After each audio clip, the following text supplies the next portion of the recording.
Okay, we're going to give a minute here to let folks jump on to today's presentation.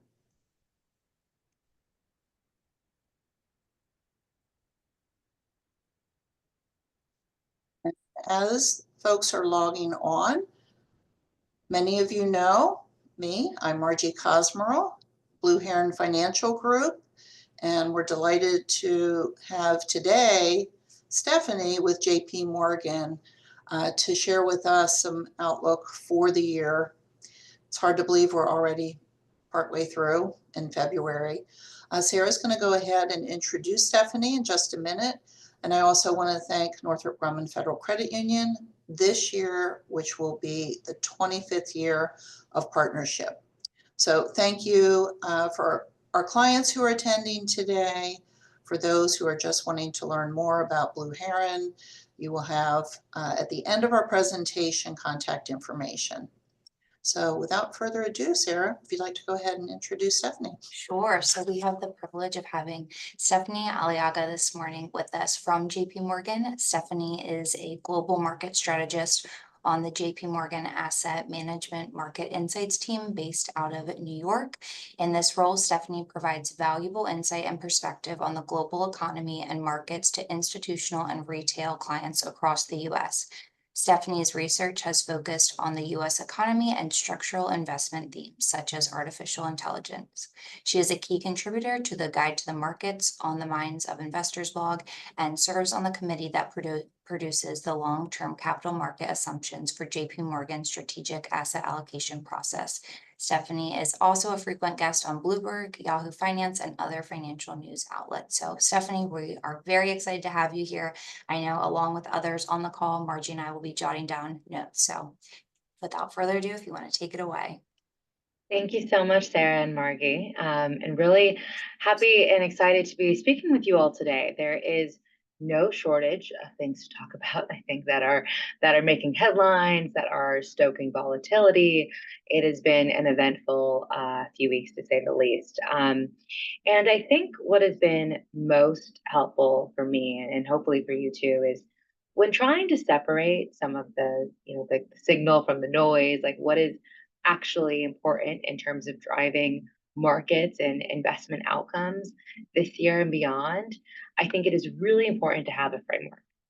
And the framework that I'm going to share with you today is one that really starts with what are the fundamentals currently and where do they seem to be going? So what is our economic baseline for the economy, for GDP, for inflation, for corporate profits? All of that is what the world looks like right now. And then what are some of the uncertainties? Entering this kind of policy fog, we don't know exactly what the impacts of some of these new policy actions, executive orders, posturing, the tariffs, or are they a negotiation tactic, and what could all of this potentially mean for the road ahead? And then driving into this fog, right? How should investors respond? Perhaps we're moving a little bit slower. Perhaps we're evaluating our exposure. We're looking at the risks and the risk exposure in portfolios. We're also taking a close eye to the allocations that we're likely inheriting in portfolios at the start of this year, coming out of 2 years of significant mega cap tech outperformance. What are the opportunities to build resiliency in portfolios, not only for risk management, but also to more opportunistically take advantage of the shifting and fundamentals in the markets right now? There's more quality on the investment menu. There's more good news in front of investors this year, we think, than in the last few years. So I'll talk a little bit about that as well. But first, I want to round out this economic baseline, which I'm titling here 2024. It's a handy acronym that we kind of created last year when we realized that the economy looked like it was approaching this steady state of 2% GDP growth, 0 recessions, 2% inflation, and 4% unemployment. And after a year, it seemed like that outlook more or less essentially took hold. And at the start of 2025, we've emerged from the kind of storm clouds of, are we going to enter a recession? Is the Fed's tightening going to really be the thing that tips the economy? Is inflation going to spiral out of control? And it seems like those more macro concerns have simmered down. And after finishing its fifth year of expansion, despite those risks of a recession and those bubbling concerns over the course of this page, the economy is still growing at an above trend rate of growth. And what has been so remarkable about this expansion is that, well, one, its ability to really consistently um, um, beat many expectations, both from economists, from Wall Street, and from the Fed, in terms of the amount of growth that this economy could squeak out. Now, what was behind, I guess, all of this growth that was above trend, above expectations? A few things that we have better clarity on now. One, the consumer, which if you look at the light blue bars on the page here, you can see that consumption has been this consistent upward driver of economic growth, really driving the lion's share, the bulk of growth throughout this expansion. And that is something that can be expected. If you look at the chart, the consumer accounts for roughly 70% of nominal GDPs, like the entire economy, where the powerhouse of the economy is all of the shopping that we spend over the holidays and maybe in January when you spend some more on yourself versus the family, right? But beyond the consumer and the consumer resilience has also just been business investment, which was also a surprising, I think, factor for us as well, because typically what you see when the Fed hikes rates, interest rates get more restrictive. So the cost of debt, the cost of financing investment increases, and the ROI that you need on those investments increases, right? So you tend to see this slowdown in business investment. And instead, we've seen the opposite. Now, part of that was because of industrial policy. So we had this boom in investment spending with the CHIPS Act, with the IRA, and then that kind of came and went, at least the inertia of it. But now we have this other thing incentivizing CapEx right now, right? The handy acronym that we'll talk a little bit about more later around AI. So that's also helping stimulate the economy right now. And I mean, our economists in the investment bank estimate that last year, just the construction of data centers added a tenth to 3/10 to GDP. So already we're seeing a little bit of an economic impact on that. And then just broadly, we are continuing to see resiliency in some of the other dynamics. We need more home building, government spending likely not contributing much to GDP growth. But, over the long haul, by and large, we don't think that the economy is going to rely on that as much. And so the year ahead, we're still looking at a roughly trend GDP growth rate of 2 to 2.5%. Now, part of that outlook really stems from the continued support beneath consumers right now. So if you look at the left-hand side, I show here the consumer balance sheet, which is a pretty good looking one, I might say. If you look at assets relative to liabilities, the left-hand side has seen so much growth over the last 2 years relative to a much more modest growth in liabilities. What do I mean by that? Well, if you look at the biggest blocks on the page here, home values, financial asset values, right? Those two things have seen incredible growth over the last 2 years. Household net worth grew by $26 trillion in the last 2 years, or 19%.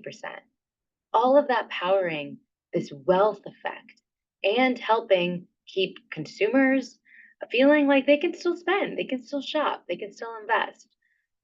And then when it comes to liabilities, while the cost of liabilities have been increasing, the cost of things and price levels have been increasing, and higher interest rates have been slowly flowing through to consumer wallets, the key word there is slowly.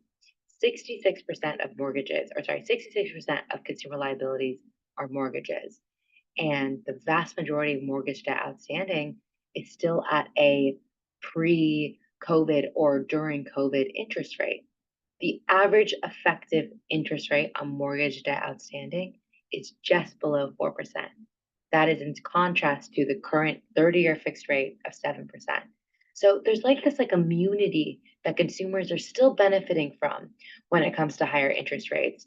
You combine this with wage growth, which continues to rise faster than the pace of inflation now that inflation has simmered down, and purchasing power is increasing, right? So all of this is helping consumer finances.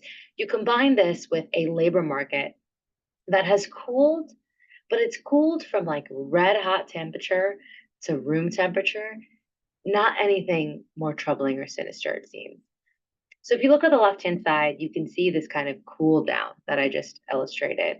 We once had 12 million job openings. Now that's 7 million or below, or roughly around there. But that's still higher than nearly any other period before the pandemic.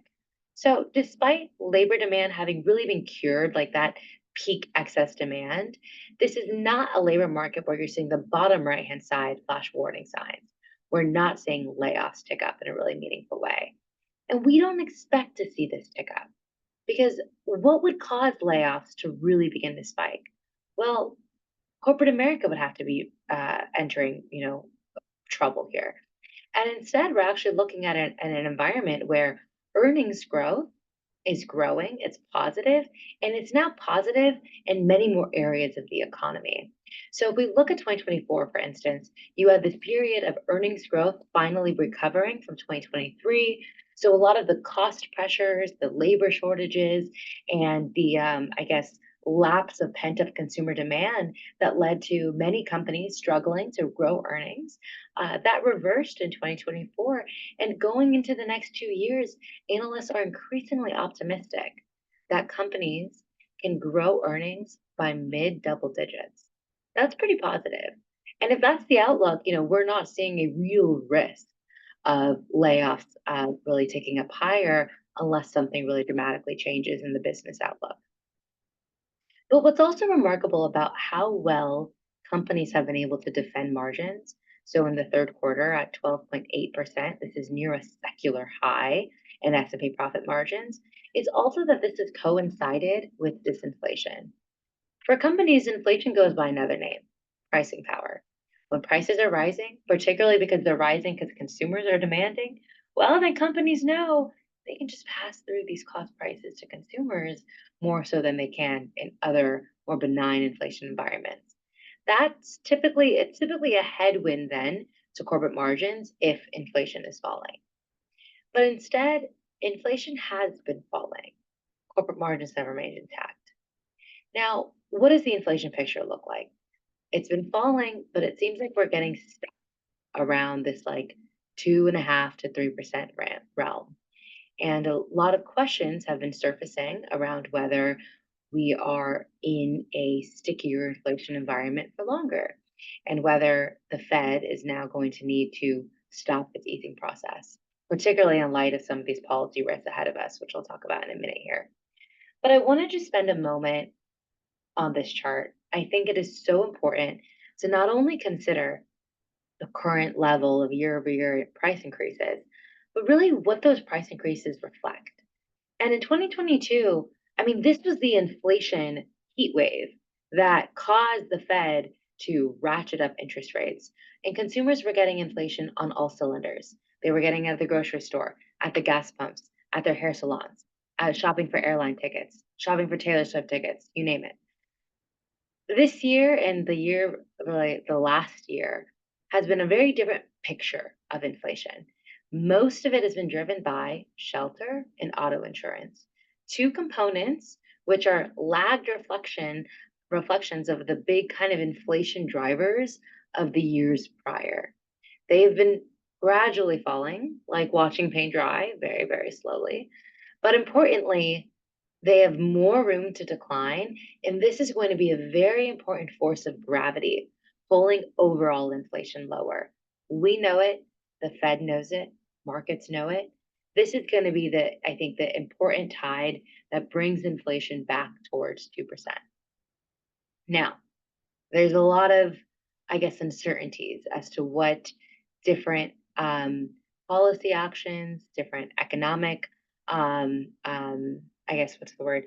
Different, I guess, geopolitical actions this year that could potentially change the trajectory here. So let me just spend a few minutes on this. And we could really talk all day on the policy fog, but I'm going to try to distill it, I think, to the key factors for markets when it comes to looking at these headlines on tariffs, on the labor market, so like immigration, and then also federal finances, so around taxes and such. What different policy actions could we see? And then how should we think about this in terms of our economic outlook? Because it's not just about one policy in a vacuum, but it is really about the basket of it all, the mix shift of it all. Some of these policies that might seem inflationary, like tariffs, could also be disinflationary if they hurt growth, or if they're combined with deregulation that stifles demand, business investment, and all of this good, growth momentum, and you have inflation, well, then you have, more demand, perhaps creating even more inflation, and then those price increases getting passed through. All of that's to say, at the end of the day, a lot of this, I think, is going to be waiting out the fog until we get clarity on not only the actions that are implemented, but the mix shift of them all, the sequencing, the timing. And in the meantime, investors are likely just going to be faced with a greater uncertainty premium as all of this kind of gets ironed out. So I'll just share a few comments on what we're focusing on most on each of these policy items. First, on tariffs, this is the big wild card for the markets and for the Fed. Because there's really, I think, I guess, three schools of thought when it comes to tariffs as a policy lever. There is, one camp that is, this is a way to restructure trade flows that have disadvantaged US companies, that have disadvantaged US manufacturing. We've been losing our industrial production base and our manufacturing jobs, whether or not, it's because of, trade flows or whether tariffs can improve that or not. That aside, there has been an appreciation that maybe tariffs can help move things on the margin there. The other camp is perhaps that tariffs can be used to fund the government. If we create some office, we'll call it the External Revenue Service, we can tax our trading partners. They'll pay it because we are the consumers of the world. They need to do business. They need to sell our things to the US because we're the big buyers out there. And we can charge them to do so. So using that tariff revenue, we can maybe get some other things done that we want done in our fiscal budget. The third camp is that tariffs are this really powerful lever that Washington, and particularly the executive branch, can maneuver. Because Congress, despite the fact that Congress actually has a lot of the tariff authority, over time, the last many, many decades, they've been giving a lot of that authority to the executive branch. So this is something that the president is able to wield relatively loosely.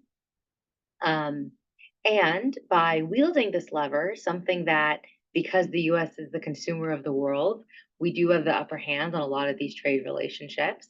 We can use this to get all sorts of other things done. Whether it's landing planes in Colombia, whether it's shipping more oil to certain countries that are going to commit to buying it, whether it's, new barriers to tech that's going to China, whether, there's all sorts of things that have been floated here. And what we've learned so far from this administration is really, it seems like all three schools of thought are at play here. There is absolutely a desire to use this as a negotiation lever, but it's really going to depend on each country, each relationship and trade deal at question here. What is the end goal? And then when all is said and done, there is this appreciation that in order to get what this new administration wants done on the fiscal front, they're going to need to get this impossible math problem to tie out. How do you balance the budget? How do you deliver new tax cuts, extend the TCJA, even do all these other things without increasing the deficit? And if you're able to lean on tariff revenue to help things a little bit, well, then that sounds like great news to the new administration. And then the other school of thought, on the kind of, trade relationships and reshoring manufacturing activity. This is something that has been quite bipartisan. I mean, the long period of globalization, unbridled, seems to be in the rearview mirror. We have been reshoring more manufacturing activity. The IRA, the CHIPS Act, that was a big intention and a goal there, and that's been underway. And I think we're just going to continue to see that, investing in our own domestic capabilities and leaning in our biggest trading partners to do that. Those are the big things on tariffs. On immigration, I mean, we're going to see a lot of headlines, and we already have, on deportations. Maybe some of you have even, borne witness to this. My sister lives in Ann Arbor, and she even kind of was telling me stories of impacts in her community that she's seen. I think what I can say on this is that deportations are not unique to this administration. Under the Biden administration, under the Obama administration, we've seen waves of deportations, some more than others. The Obama administration saw a big wave of deportations. I think what was different then versus now was the method, the quickness, and how much of a kind of fuss and attention that it really garnered in the media. What is going to matter for the markets and for the economy is really how lasting and how comprehensive this is. We've had nearly 2 to 3 million new migrants enter this economy, as estimated by the CBO, over the last few years. Tens of thousands deportations are nothing in comparison. But if we do see a really dramatic, lasting deportation move, that will shrink labor supply, likely shrink economic growth, because those are people that are spending money, that are consuming, that are also working in some of the areas that have been most strapped for workers during this expansion, areas like construction and hospitality. And so that could increase inflation, but also hurt growth, so be stagflationary. On the contrary, we could see an initial wave of deportations, and then we could see some big legal immigration reform bill in a year. And that's just where the uncertainty really lies. We don't know what the ultimate comprehensiveness of this will be and how lasting deportation efforts will be as well. And then when it comes to the impossible math problem, I mean, this is something that, is making a lot of headlines. There's uncertainty, just given how unorthodox a lot of these new changes and actions done by DOGE and the administration broadly are. I mean, I think there's questions around what the president can do in it just itself by executive action. And there's questions over what a DOGE can do that doesn't have congressional authority, doesn't have any kind of really legitimate authority. And a lot of the actions that have been made have been stopped in the courts. And so there's this question around what ultimately is going to be done, what will be lasting.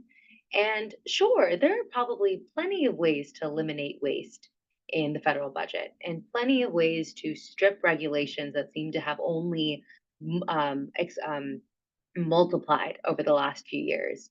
But one thing I'll tell you is on the left-hand side, if you think about the budget of spending, what you have to play with here outside of just paying the bills on your debt or paying Social Security, Medicare, Medicaid, the most safeguarded parts of the budget, other mandatory expenditures like veterans benefits, defense, you're not going to be touching that. All you have left is this non-defense discretionary basket. And so you do have a very limited part of the budget that seems most feasible or open to kind of reform. And broadly, I do think whatever bill is going to get squeaked through Congress through very narrow margins in the Senate, they're going to have to get this math problem to tie out. And so we think ultimately the reconciliation process is going to lead to a much more moderate spending bill. So the more expensive parts of the tax proposal that Trump espoused on the campaign trail likely don't ultimately get enacted there. But we're still very early innings of this, and we'll kind of have to see how things shape out over the next few months. Okay, how is all of this? What has all of this meant for the Fed and the conduction of monetary policy? The analogy of economic fog is one that is not unique to our team. Powell actually used this analogy at the December Fed meeting and explaining the Fed's reaction function right now. What do you do when you're moving through fog? You just move a little bit slower. And not only is the Fed moving slower because they're uncertain about the mix shift of policies that I've just discussed, but they're also moving slower because they can. And that's the silver lining here. The economy has continued to surpass expectations, surpass the Fed's expectations. Not only that, if you pull back the FOMC minutes and you look at their discussions around where growth is going, where this purple diamond on the page, the long run neutral interest rate may be, that's been gradually rising. And that's been a reflection of this constructive outlook for an above trend rate of growth in the economy. Perhaps because of AI, perhaps because of new investments, perhaps because of improved labor force participation. Female labor force participation is at record highs in this expansion, but also a lot of other things that have been seeming to boost productivity. That's a good sign. And so it means that the Fed does have a shallower easing cycle, but it's a reflection of good news. It's the fact that this economy has just leveled up in its growth capabilities. Now, I think what's important from the January Fed meeting was that Powell did clearly say they don't think they're done yet. They do still think policy is restrictive, but it might only be modestly restrictive. So they think they have some time. The economy is not screaming for more easing, so they're going to move slower. Our view is that the Fed will continue to lower interest rates, but we're likely going to wait till we get out of the peak fog, get out of the first 100 days. I think by this fall, at least, we're going to have a lot more clarity as to what executive authority actually looks like. What is the end game for these trade talks and conversations? What is actually done and prioritized in the fiscal budget on immigration, et cetera. And then the Fed will be able to again refocus on the data. And by this fall, our guess is the data is going to show inflation remains benign. It remains on its way back down to 2%. The economy is doing well, but the Fed can deliver 1 to 2 more rate cuts. So that's how we're thinking about the policy fog and the Fed implications.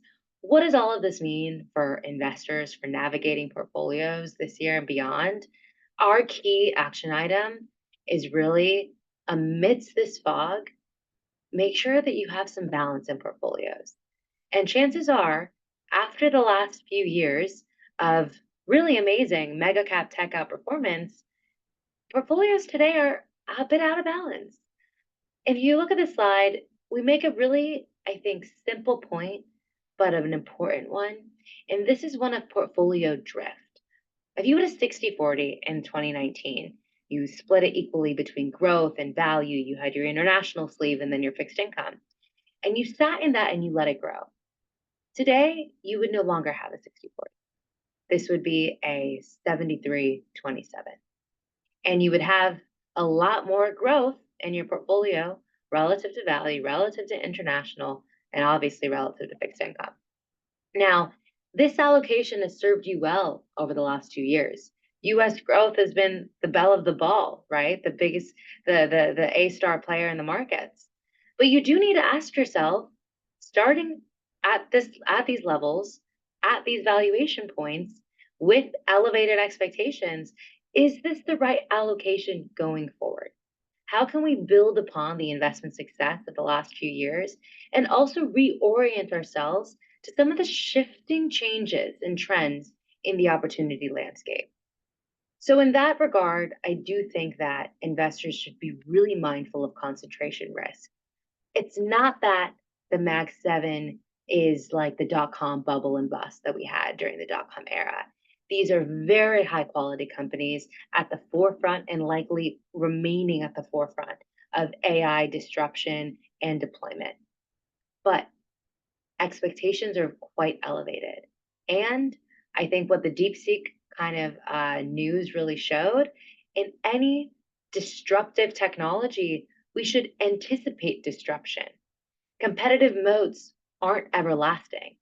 And if you are highly concentrated in today's gamut of leading mega cap tech companies, like you need to make sure that you're positioned for the potential for that to change. And over time, that has changed. If you pull the top 10 stocks by decade, every decade there's a different grouping. Some companies have been there decade after decade, but many others have fallen off the charts. And if one of those companies wobbles because of this concentration issue, markets feel an earthquake, your portfolio feels an earthquake. So how do we think about diversifying that exposure? The good news, as I mentioned, there's a lot more quality on the menu today. So if you look at the top right-hand chart, if you look at earnings growth for the Mag 7 relative to the rest of the index, over the last 2 years, it's made sense to lean into growth. Not only because of the AI excitement, but because of the earnings. In 2023 and 2024, the Mag 7 grew earnings 31% and 35%. But this dynamic is changing. In 2025, now you see the margin between the Mag 7 earnings and the rest of the markets is narrowing. And finally, the rest of the markets seeing their own recovery to low to mid double-digit returns. This is the catalyst for broadening, which has been underway. As of January 30th, you want to say 2025 is the year for broadening? I mean, all of the S&P returns were of the Mag 7 year to date in the first month of the year. Maybe we see a little bit more of this going over the course of the year. And it is another reason, I think, for portfolios to have some balance in anticipation of this. Now, beyond that, I do think in the conversation of diversification, you want to also look outside of just your US equities. We do think diversifying within US equities, within value, across the market cap spectrum, not only because of earnings, but also because of the broadening out in AI beneficiaries, your utilities, you have industrials, other areas of the complex that are benefiting from the CapEx that is being underway. But also internationally, many of these themes are also quite prevalent. And while international has been a hard place to camp out over the last 2 years, and it seems like US exceptionalism is like the only force to be reckoned with, we don't think that that's necessarily characteristic of the opportunities outside of the US. But here you just want to be very selective.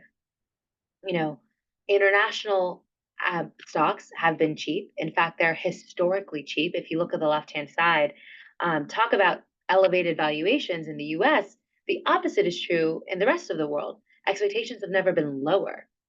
And if you work with an active manager that can perhaps identify what are the high quality growth opportunities or value opportunities internationally that are being offered at this ex-US brand discount, that can also maybe zig when my US stocks zag, which is something that we saw last Monday when markets woke up, came into the office on Monday morning to a looming storm of tariff threats from the new administration, right? What happened was diversification worked. International performance weighed some international markets were up, and while US markets were down. And I think in the context of continued geopolitical tensions and supply chain reorganization, international diversification increasingly makes sense. You don't need to sacrifice returns. It's just a matter of how you do it.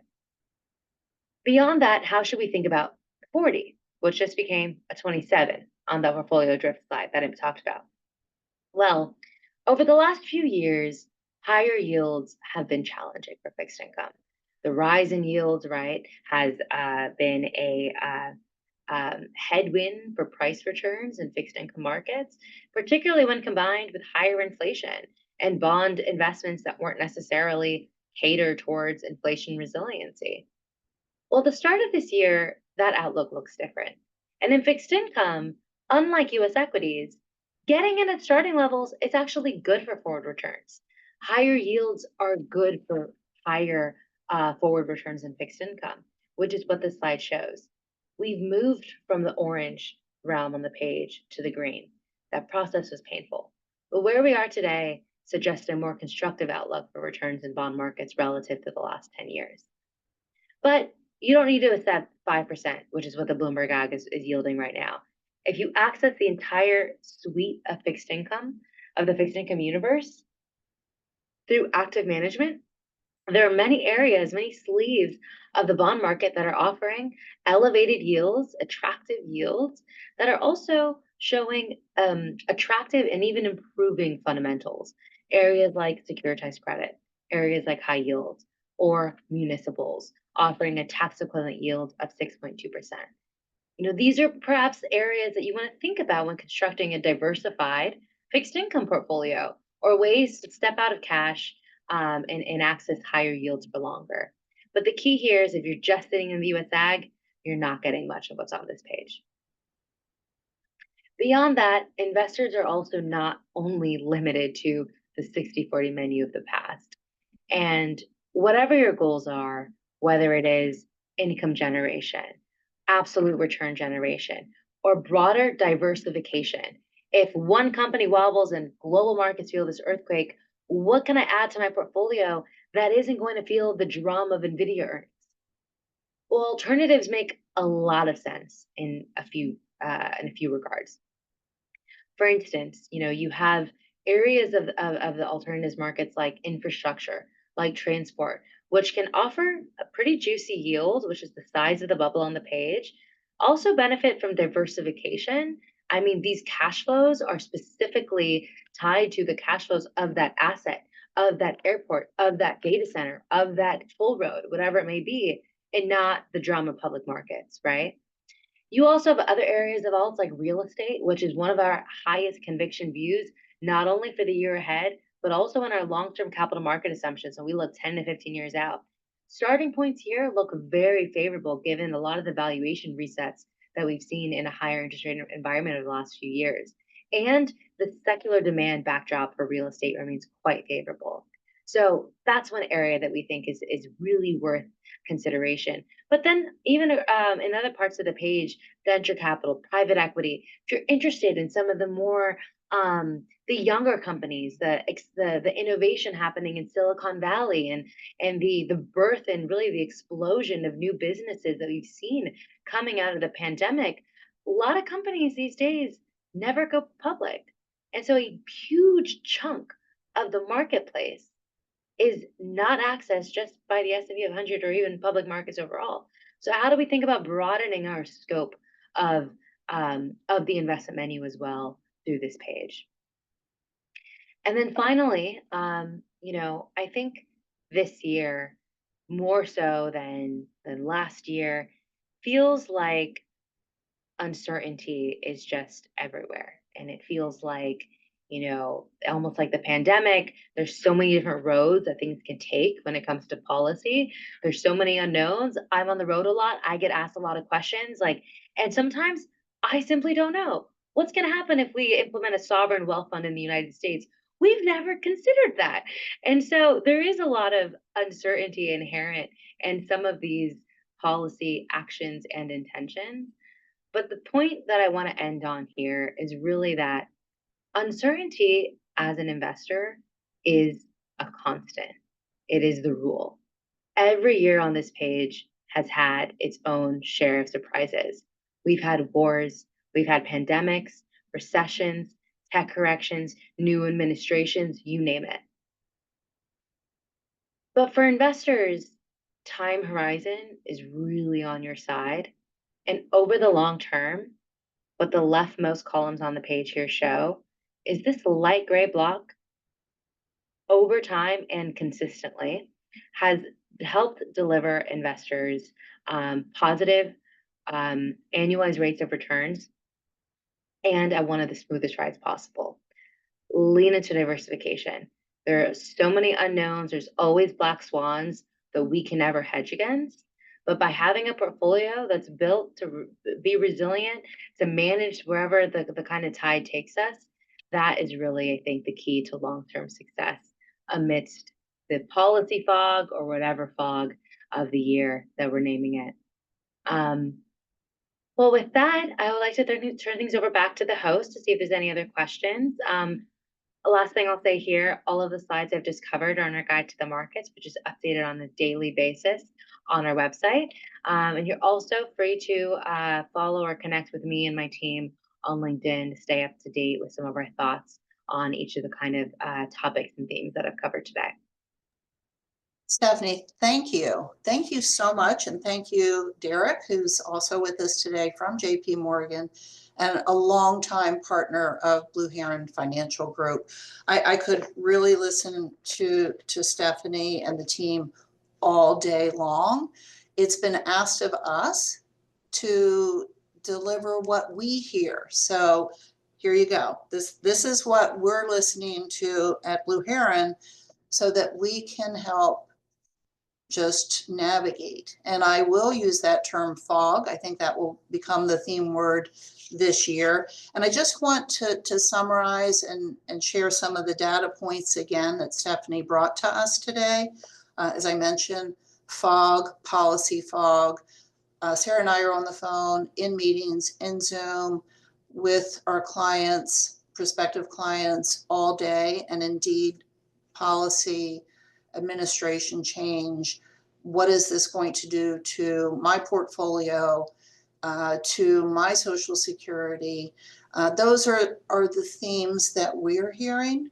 So hopefully with our discussion today, not that these topics are going away, but from our position, we have to be able to navigate. We touched on these different topics here in 2025 that are front of mind. But as we all know, disruptions to the market, and Stephanie touched on this, they come without announcement. We know what's on the radar right now. And I'll just keep coming back to the fog and how we navigate the fog. It's such a wonderful picture that we can put in our own minds. We go slower. Here we are planning on getting some snow again today here in Maryland. And guess what? We'll be driving home a lot slower. So let's just kind of use that analogy as we do navigate today. Touching on a couple other items, I do want to come back to the fact that the economy is really on sound feet. Is that fair enough to say that here we have above 2% GDP on an economy as large as ours? That's pretty good, right? And I think what I'm taking away from what Stephanie has shared with us, there's no reason to think that that can't continue. Inflation, I do bring it to client attention all the time. That very same chart that Stephanie showed us, that peak back in May, June of 2022, and hard to believe that we're coming up on 3 years of that peak. It is another constant comment that we're hearing. Yeah, but the prices at the grocery store are still high. They are, but thankfully they're not escalating to where they are. Unemployment remains low. We talked about the baseline from 2024 and what those different numbers really reflect. And we are still, as I mentioned, 2% GDP, aiming towards 2% on the inflation and the 4% unemployment. AI is our friend. It's not going away. Again, I could probably spend the next 2 hours on what all JP Morgan's thinking about that, but we're using it in our day-to-day practice today, and it's very effective and makes us more efficient.